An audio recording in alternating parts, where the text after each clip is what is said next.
Chapter 15. It was decided that Dill would stay, after much pleading. We had a week of peace together.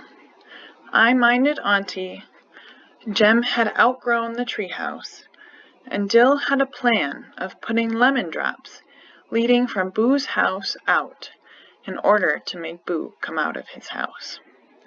There was a knock on the front door, and it was Mr. Heck Tate. Here were some men outside, as well, and wanted Atticus to come outside.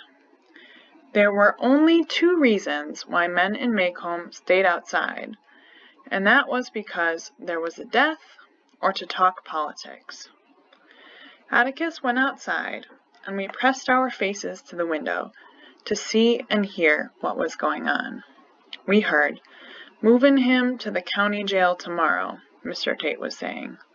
"I don't look for any trouble, but I can't guarantee there won't be any." "Don't be foolish, Heck," Atticus said. "This is Maycomb." Said I was just uneasy. There was more talk.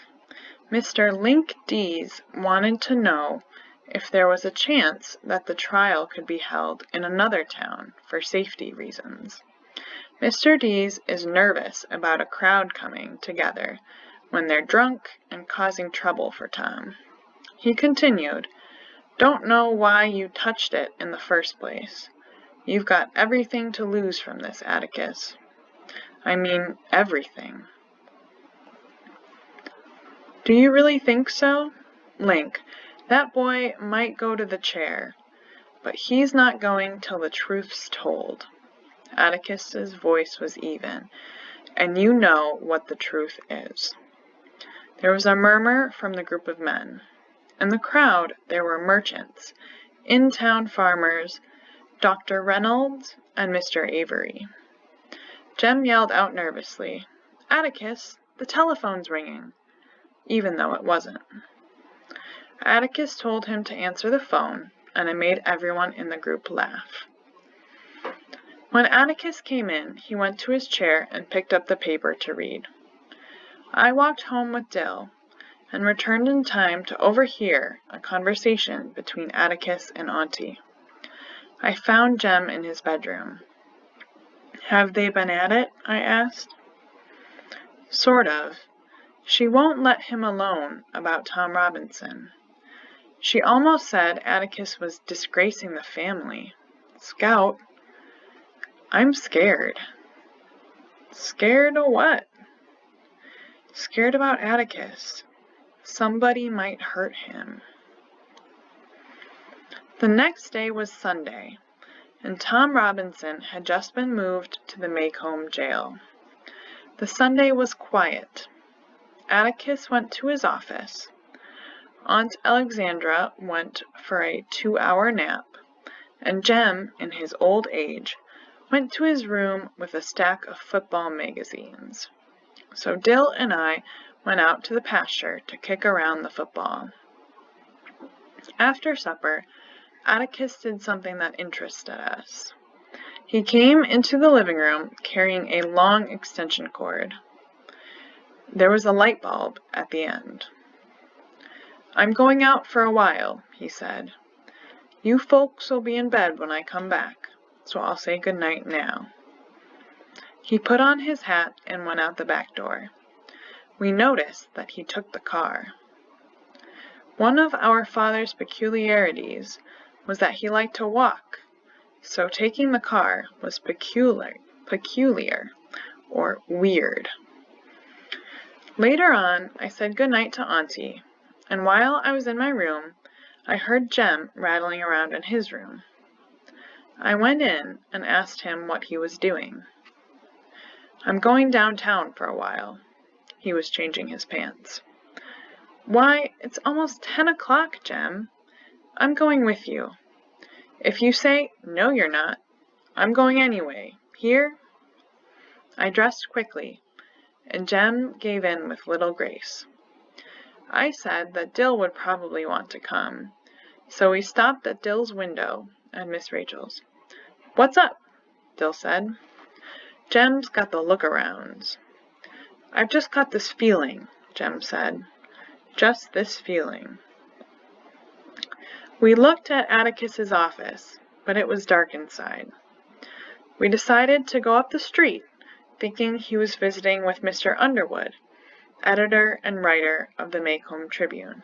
This was the newspaper in town. He not only ran the newspaper, he lived above the office. On the way to the newspaper office, we would have to go past the jail. There, sitting in front of the jail, was Atticus, with the light and extension cord. I was going to run to him, but Jem stopped me. He said that Atticus would not like us being here. We were turning to leave and saw 4 cars moving slowly in line stop in front of the jail. Atticus seemed to have been expecting them. In ones and twos, men got out of the cars. Atticus remained where he was. The men hid from view. "He in there, Mr. Finch?" a man asked. "He is," we heard Atticus answer. "And he's asleep. Don't wake him up." The men talked in near whispers. "You know what we want," another man said. "Get aside from the door, Mr. Finch." "You can turn around and go home again, Walter," Atticus said pleasantly. "Heck Tate's around somewhere." "The hell he is," said another man. "Heck's bunch is so deep in the woods, they won't get out till morning." "Indeed? Why do?" "Called 'em off on a snipe hunt," was the succinct answer. "Don't you think of that, Mr. Finch?" "Thought about it, but didn't believe it." "Well then," my father's voice was still the same, "that changes things, doesn't it?" "It do," another voice said. Its owner was a shadow. "Do you really think so?" I broke away from Jem and ran to Atticus as fast as I could. I pushed my way through the dark, smelly bodies and burst into the circle of light. "Hey, Atticus!" A flash of plain fear was in his eyes, and Jem and Dill wriggled into the light too. There was a smell of stale whiskey and pig pen. I looked around and did not notice these men. These men were not the same men as the other night. Atticus got up from his chair. "Go home, Jem," he said. "Take Scout and Dill home." The way Jem was standing, he was not thinking of budging. "Go home," I said. Jem shook his head. "Son, I said go home." Jem shook his head again. "I'll send him home," a burly man said, and grabbed Jem roughly by the collar. He yanked Jem nearly off his feet. "Don't you touch him!" I kicked the man swiftly. I was surprised to see him fall back in real pain. I intended to kick his shin, but aimed too high. Atticus told me that will do, and said I shouldn't kick folks. "All right, Mr. Finch, get him out of here," someone growled. "You got 15 seconds to get him out of here." I looked around and saw that most of the men were dressed in overalls and denim shirts, buttoned up to the collar, even though it was a summer's night. I sought once more for a familiar face. I found one. "Hey, Mr. Cunningham." The man did not hear me, it seemed. "Hey, Mr. Cunningham, how's your entailment getting along?" Mr. Walter Cunningham's legal affairs were well known to me, since Atticus had once described them to me at length. The big man blinked at me and hooked his thumbs in his overall straps. He looked away. My friendly overture had fallen flat. "Don't you remember me, Mrs. Cunningham? I'm Jean Louise Finch. You brought us some hickory nuts one time, remember?" I began to see the futility one feels when unacknowledged by a chance acquaintance. "I go to school with Walter," I began again. "He's your boy, ain't he? Ain't he, sir?" Mr. Cunningham was moved to a faint nod. He did know me, after all. "He's in my grade," I said, "and he does right well. He's a good boy," I added, "a real nice boy. We brought him home for dinner one time. Maybe he told you about me? I beat him up one time, but he was real nice about it. Tell him hey for me, won't you?" Atticus had always told me to be polite and to talk to people about things they were interested in. The men were all looking at me. I wondered what idiocy I had committed. I began to feel sweat gathering at the edges of my hair. "What's the matter?" I asked. Mr. Cunningham did a weird thing. He squatted down and took me by both shoulders.